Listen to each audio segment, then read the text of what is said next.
ജമ്മുകശ്മീരിൽ ഭീകരരുടെയും ഭീകരവാദത്തിന് പിന്തുണ നൽകുന്നവരുടെയും ഭൂമിയും സ്വത്തുക്കളും കണ്ടുകെട്ടാനുള്ള നടപടി ആരംഭിച്ചു. പൂഞ്ച് ജില്ലയിൽ 28 ലക്ഷം രൂപ വിലമതിക്കുന്ന ഭൂമി കണ്ടുകെട്ടി. പാക് അധിനിവേശ ജമ്മുകശ്മീരിലേക്ക് പലായനം ചെയ്ത നജാബ്ദീൻ, മുഹമ്മദ് ലത്തീഫ്, ടിക്കാ ഖാൻ എന്നിവരുടെ സ്വത്തുക്കളാണ് പിടിച്ചെടുത്തത്. ജിഷ്ണു കൃഷ്ണൻ ചേരുന്നുണ്ട്. ജിഷ്ണു, ഈ വാർത്തയുടെ കൂടുതൽ വിശദാംശം.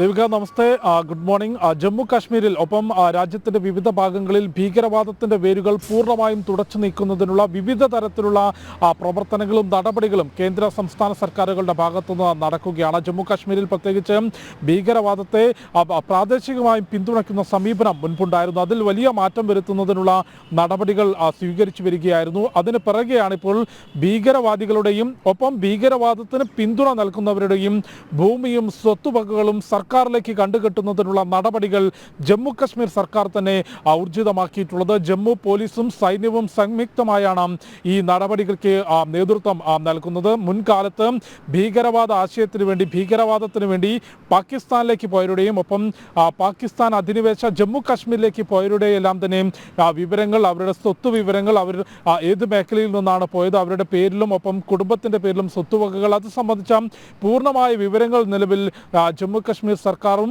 ഒപ്പം സുരക്ഷാ ഏജൻസികളും ശേഖരിച്ചു വരുന്നു എന്നാണ് മനസ്സിലാക്കുന്നത്. ആ നടപടികളുടെ ഭാഗമായിട്ടാണ് ഇപ്പോഴും പൂഞ്ച് ജില്ലയിൽ തന്നെ 28 ലക്ഷം രൂപ വില വരുന്ന ഭൂമി കഴിഞ്ഞ ദിവസം ജമ്മു കശ്മീർ പോലീസും ഒപ്പം സർക്കാർ ഉദ്യോഗസ്ഥരും സൈന്യവും സംയുക്തമായി നടത്തിയ നടപടികളിലൂടെയും കണ്ടുകെട്ടിയിട്ടുള്ളത്.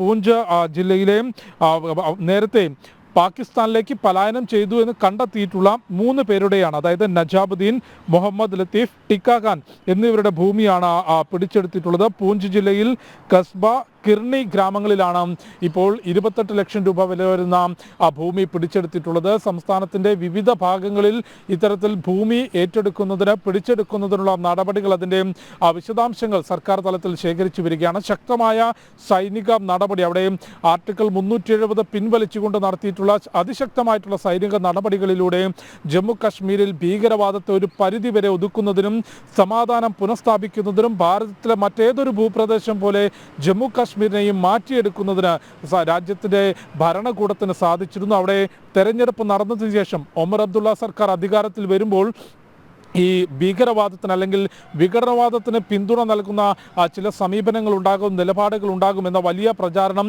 ഈ ഭീകരവാദ സംഘടനകൾ അല്ലെങ്കിൽ വിഘടനവാദികൾ തന്നെ നടത്തിയിരുന്നുവെങ്കിൽ പോലും ഒമർ അബ്ദുള്ള സർക്കാരിൻ്റെ ഭാഗത്തുനിന്ന് കേന്ദ്ര സർക്കാരിൻ്റെ നിലപാടുകളോട് യോജിക്കുന്ന, ഈ ഭീകരവാദത്തെ എതിർക്കുന്നതുമായി ബന്ധപ്പെട്ട് യോജിക്കുന്ന പ്രവർത്തനങ്ങളാണ് നിലവിൽ ഉണ്ടായിക്കൊണ്ടിരിക്കുന്നത്. ആർട്ടിക്കിൾ 370 തിരിച്ചു കൊണ്ടുവരേണ്ടതില്ല എന്നൊരു സമീപനമാണ് നിലവിൽ ഒമർ അബ്ദുള്ള സർക്കാരിന് പോലും ഉള്ളത് എന്നാണ് മനസ്സിലാക്കുന്നത്. അതിന് പിറകെയാണ് സംസ്ഥാന സർക്കാർ എടുത്തുകൊണ്ട് തന്നെ ഭീകരവാദികളുടെയും ഒപ്പം ഭീകരവാദത്തിന് പിന്തുണ നൽകുന്നവരുടെയും ഭൂമിയും സ്വത്തുവകകളും കണ്ടുകെട്ടാനുള്ള നടപടി ആരംഭിച്ചിട്ടുള്ളത്. ഒപ്പം മുൻപ് ഭീകരവാദത്തിന് ഭാഗമായി നിന്നവർക്ക് നിയമാനുസൃതമായി പുനരധിവാസ പ്രവർത്തനത്തിലേക്ക് അല്ലെങ്കിൽ സാധാരണ ജീവിതത്തിലേക്ക് ആയുധം വെച്ച് കീഴടങ്ങി നിയമത്തിന് മുൻപിലേക്ക് വരുന്നവർക്ക് സാധാരണ ജീവിതത്തിലേക്ക് നിയമാനുസൃതമായി പുനരധിവാസത്തിനുള്ള പ്രവർത്തനങ്ങൾ, അത്തരത്തിൽ വിവിധ തരത്തിലുള്ള പ്രവർത്തനങ്ങൾ വിവിധ മേഖലയിൽ കൊണ്ടുവന്നുകൊണ്ട് ജമ്മു കാശ്മീരിനെയും ഭാരതത്തിലെ മറ്റേതൊരു ഭൂപ്രദേശം പോലെ മാറ്റിയെടുക്കുന്നതിനുള്ള നടപടികൾ പുരോഗമിക്കുകയാണത്. അന്തിമഘട്ടത്തിലേക്ക് ആ പ്രവർത്തനങ്ങൾ പൂർണ്ണതയിലേക്ക് എത്തുന്നു എന്നുള്ളതാണ് നിലവിൽ ജമ്മു കാശ്മീരിൽ നിന്ന് ലഭ്യമാകുന്ന റിപ്പോർട്ടുകൾ. അതിൻ്റെ ഭാഗമായിട്ടാണ് ഇത്തരത്തിൽ ഇനി ഒരു തലമുറ ഒരിക്കലും ഭീകരവാദത്തെ പിന്തുണയ്ക്കുകയോ അതിൻ്റെ പാതയിലേക്ക് പോകരുതെന്ന വ്യക്തമായ സന്ദേശം നൽകിക്കൊണ്ട് ഇത്തരത്തിൽ ഭീകരവാദികളുടെയും ഭീകരവാദത്തിന് പിന്തുണ നൽകുന്നവരുടെയും ഭൂമിയും സ്വത്തുവകകളും കണ്ടുകെട്ടുന്നതിനുള്ള നടപടികൾ സ്വീകരിക്കുന്നത്. ഓക്കെ.